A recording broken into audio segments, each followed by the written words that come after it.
Good morning, welcome to Breakfast with Naga Manchetti and Charlie State. Our headlines today.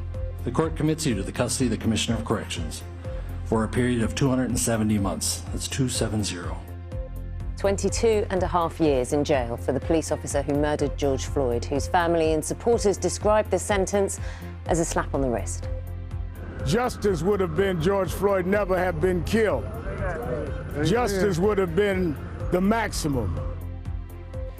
The Health Secretary, Matt Hancock, under pressure to resign after pictures emerged of him kissing an aide in his office in breach of COVID guidance. Good morning. There's no holding back now and the gloves are off. The message from the Wales manager to his players as they get ready for the first knockout match of Euro 2020 against Denmark this evening. This is why we want to be in football, to play, especially for our country, in the big games, to test ourselves, to play in the big tournaments. We want to try and do as best we can. And the four-time Olympic champion Mo Farah says he's in shock and will now consider his future after failing to qualify for next month's Olympic Games in Tokyo. And whilst today we can see a few sharp showers around, tomorrow it looks like something a bit wetter pushing into southern counties of England and Wales. I'll have your full forecast right here on Breakfast.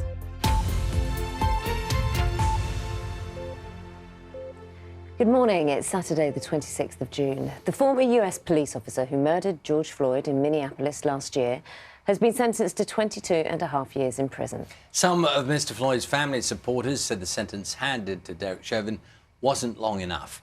The prosecution had demanded 30 years in prison, but President Biden said the term seemed appropriate. Here's our North America correspondent, Peter Bowes.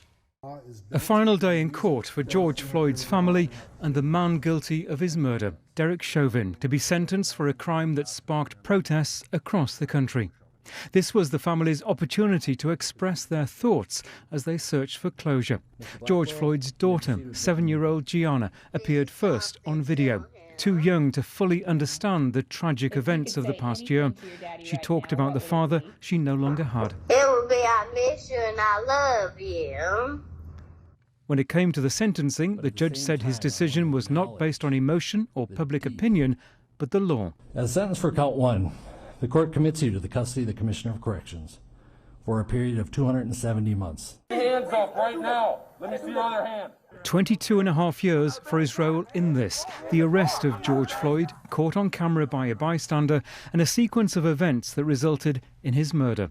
Pinned to the ground for more than 9 minutes by Derek Chauvin, crying out that he couldn't breathe. I can't believe it. I can't believe it. A scene that still haunts Terrence Floyd, George's brother, who struggled to speak as he addressed Chauvin directly. I wanted to know from the man himself, why? What were you thinking? What was going through your head when you had your knee on my brother's neck? But there were to be no answers from the former officer, who expressed little emotion, even as his mother vouched for his character. It has been difficult for me to hear and read what the media, public, and prosecution team believe Derek to be an aggressive, heartless, and uncaring person. I can tell you that is far from the truth. Finally, but briefly, Derek Chauvin addressed the court. I want to give my condolences to the Floyd family. This right here is this 22-year sentence they gave this man. It's a slap on the wrist. We serving a life sentence and not having them in our life, and that hurts me to death.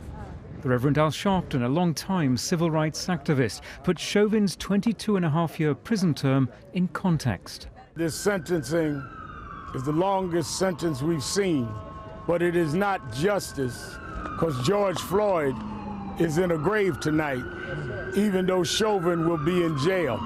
President Biden gave his reaction to the sentence from the White House. Well, I don't know all the circumstances that were considered, but it seems to me under the guidelines that seems to be appropriate.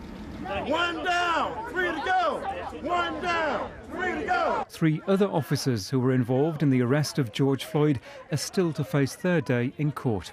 But with the sentencing of Derek Chauvin, there is hope that America has reached a turning point in the fight for racial justice. Peter Bowes, BBC News. Yes, and we can speak to Peter now, joining us from Los Angeles. Peter, very good morning to you. Yeah, your comment there, that, I mean, there may well have been a hope that some kind of a line could be drawn, at least under the court proceedings, because of what happened last night. But then you hear the comments of friends and family and supporters. Yes, good morning, Charlie. There are certainly differing views on this sentence with, as you imply, some people wanting much longer, possibly up to 40 years, but it wasn't to be, but others actually quite optimistic about what it means for a white police officer to be in the first place convicted and then sentenced for the killing of a black person. It's difficult to get that through a court in America today. It has been traditionally for decades, but it has happened. So it does give some people optimism that this certainly isn't the end of police brutality and racial problems around the United States. They are systemic, say many. You just have to look back over the modern day history of the United States. I'm in Los Angeles, the police beating of Rodney King some 30 years ago, and then the acquittal of the police officers, 3 of whom were white, sparked the Los Angeles riots, and then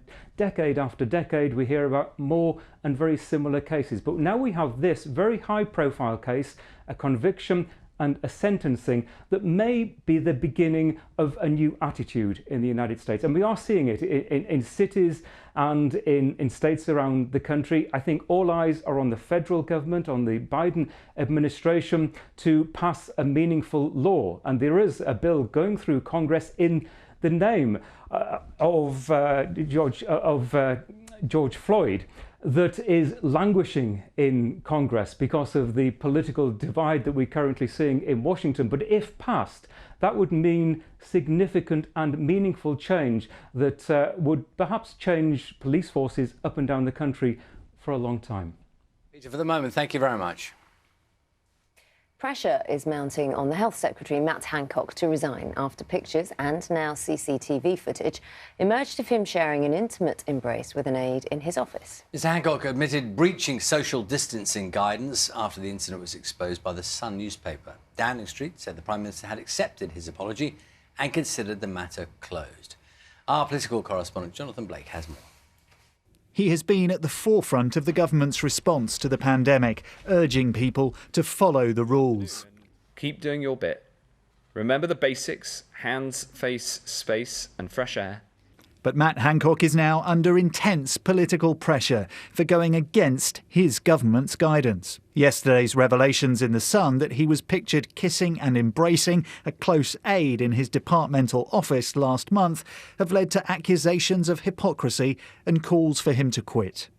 The question is, can Matt Hancock do his job, do that job? He might stay in office, but can he do his job? And I think it is fatally compromised in a situation where he does not seem to abide by the evidence that he wants us to follow, which is critical to our safety and making sure that this third wave isn't much bigger than we fear. Matt Hancock either needs to resign, or if he's not willing to do that, then the Prime Minister must remove him from his post. This isn't just a question of, yet again, a Conservative MP disobeying those rules and thinking that they only apply to the rest of us. It's a case where we've seen cronyism on cronyism. Labour are demanding an investigation into how Gina Colandangelo was appointed to the board at the Department of Health and accused Mr Hancock of breaking the ministerial code. But Cabinet ministers are backing the Health Secretary. Matt has apologised. He's clearly said that he made a mistake. He regrets that. And the Prime Minister has accepted that, considers the matter closed. Very clearly, there is still a huge task for the country, and Matt as Health Secretary, us all in Cabinet, we need to get on with that job.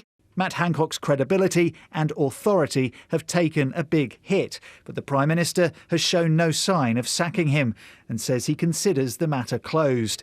The government's opponents disagree. Jonathan Blake, BBC News. All adults in England are still being invited to grab a jab this weekend as hundreds of walk-in centres offer coronavirus vaccinations without the need to book an appointment. It comes as the latest COVID figures from the Office for National Statistics shows cases across the UK rising by 30% in 1 week. Matt Graveling has the latest. A race to the finish. A short NHS summary of their long weekend of work. 4 days, hundreds of new pop-up centres, thousands of new jabs. We were initially going to try and book an appointment, but we could never find the right time. I'm glad I've got my first dose, and then hopefully I get my second dose pretty soon, and then I think I'll be all right. I'm quite concerned. I know quite a few family members personally that have passed away from it, so I think it's good to get the jab and just do your part. No booking, no problem. As whether you're in Nottingham or Newcastle, walk-ins are welcome.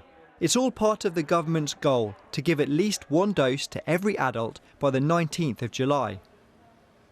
Yesterday, more than 221,000 people received their first jab, bringing the single dose total to 43.8 million, which works out at over 83% of UK adults.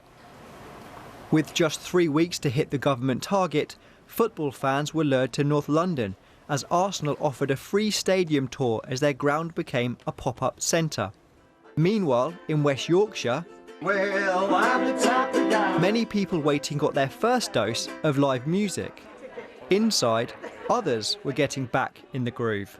I've been retired 6 years, and I thought that if people like ourselves don't step forward, then this vaccination programme doesn't happen.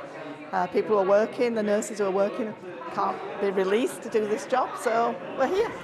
The NHS has launched an online service for you to find your nearest centre this weekend. Just search Grab a Jab. Matt Graveling, BBC News.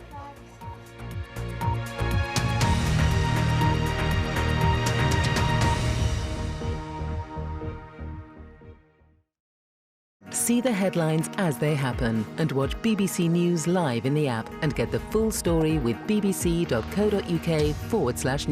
Follow the story for all the latest with BBC News.